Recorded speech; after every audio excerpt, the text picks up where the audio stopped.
तो दोस्तों गोदरेज प्रॉपर्टीज़ ने अपने क्वार्टर थ्री के नंबर को डिस्क्लोज कर दिया है। तो चलिए देखते हैं क्या है क्वार्टर थ्री के नंबर्स के अंदर। डाटा बेस के यहाँ पे क्रोज में है। तो देखिए पिछले क्वार्टर में कंपनी 740 करोड़ का रेवेन्यू जनरेट करती है ऑपरेशन के थ्रू। पिछले साल 968 करोड़ के आसपास, जबकि अभी देखें तो गिर के 498 करोड़ आपको जाता हुआ देखने को मिला। तो साल से साल जाते हैं तो साल से साल कंपनी के रेवेन्यू के अंदर बड़ी गिरावट आपको देखने लगभग आधा होता हुआ देखने को मिला है।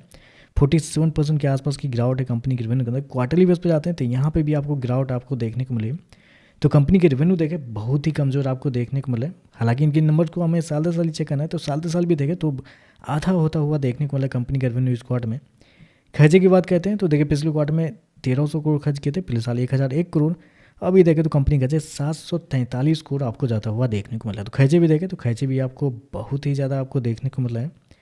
मतलब कंपनी का कॉस्ट ऑफ मटेरियल अगर आप देखते हैं 500 करोड़ की रेवेन्यू पे कंपनी 4212 करोड़ कंपनी का कॉस्ट ऑफ मटेरियल आपको देखने को मिला है। तो कंपनी के खर्चे आपको बहुत ज़्यादा आपको देखने को मिला है। चलिए कंपनी का प्रॉफिट क्या निकलता है वो देखते हैं। तो देखिए पिछले क्वार्टर में कंपनी 402 करोड़ का प्रॉफिट थी, पिछले साल 158 करोड़। अभी देखें तो कंपनी का प्रॉफिट 193 करोड़ आपको देखने को मिला। तो साल दर साल जाते हैं तो साल दर साल कंपनी का प्रॉफिट के अंदर तेज़ी आपको देखने को मिल रही है।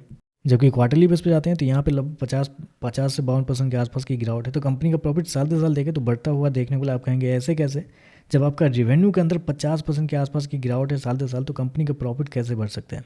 तो बिल्कुल नहीं बढ़ना चाहिए। तो बढ़ने के पीछे का रीज़न क्या है? तो बढ़ने के पीछे का रीज़न है कंपनी के अदर इनकम।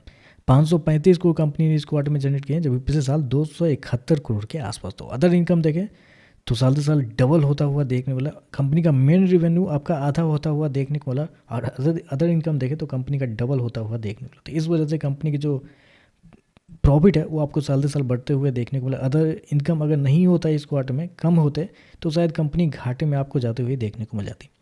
ईपीएस की बात करते हैं तो देखिए पिछले क्वार्टर में 13 रुपये 75 पैसे, पिछले साल 5 रुपये 70 पैसे। अभी देखो तो 6 रुपये 48 पैसे देखने को मिल रहा है। तो ओवरऑल देखा जाए तो नंबर तो कमजोरी आपको देखने को मिले। इसमें अच्छे नंबर तो कुछ आपको देखने को मिल ही नहीं रहे। जितना कंपनी का रेवेन्यू जनरेट हो रहा है, मतलब जितना कंपनी का मेन रेवेन्यू जनरेट हो रहा है, उतना ही कंपनी का अदर इनकम से भी रेवेन्यू जनरेट हो रहा है।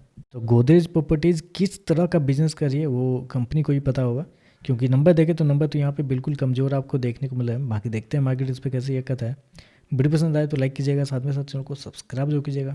धन्यवाद।